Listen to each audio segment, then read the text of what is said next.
Hi, I'm Kyla from Venngage. In this video, we're going to show you how to turn your leads from a complete stranger to a loyal customer using a proven process called customer journey mapping.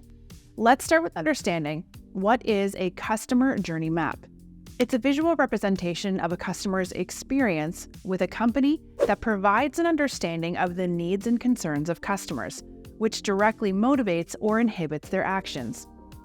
Customer journey mapping predicts customer steps, identifying drivers and obstacles. This approach applies to marketing, sales, and service. They assemble relevant stakeholders from these teams, ensuring cross-department alignment to map each phase. This is essential as transitions between departments often cause customer confusion. The other critical step at the start of any customer journey is to choose your player. This is done by identifying a buyer persona to focus on for each map.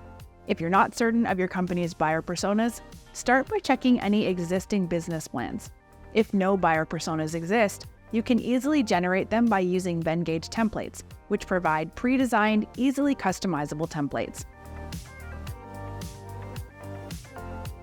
These templates can be edited online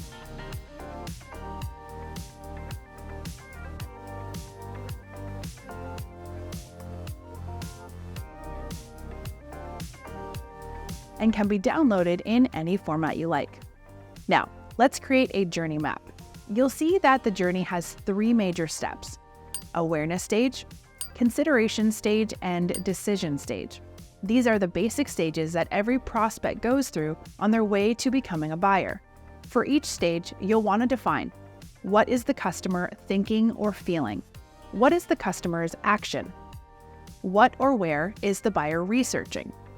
How will we move the buyer along in his or her journey? Let's take an example.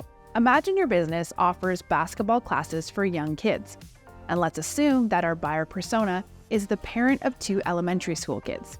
In the awareness stage, the buyer may be feeling overwhelmed because they don't have anything planned to entertain the kids during an upcoming school break. To come up with ideas, the parent will likely turn to the internet. Google is the obvious first stop, but they could also go to parenting groups on Facebook.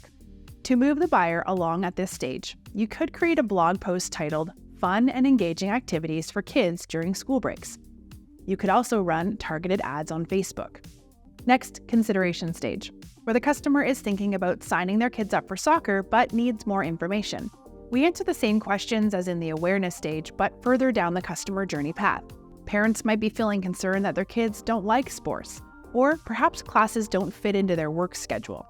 The customer is now searching for more info and is hopefully doing it on your site.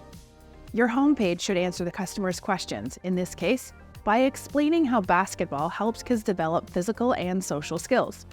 You might also consider adding a pencil banner that calls out multiple locations and class times available.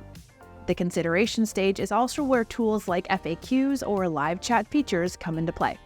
Lastly, the decision stage, where the shopper will hopefully make a purchase. By now, the customer is invested, having spent time in the consideration stage. They're probably feeling eager to solve the problem, wondering about things like price, which is why you want to get them to your shopping page with prices easily visible and sign up just one click away. To close the deal, you might want to offer discounts or create urgency by showing a countdown timer that shows how many days of school are left until vacation starts. And we're done. What's important is having a structured process that you can follow to make sure all of these possibilities come to light. That's the magic of customer journey mapping. Try using Venngage for free. Don't forget to follow us on social media, and I'll see you in the next one.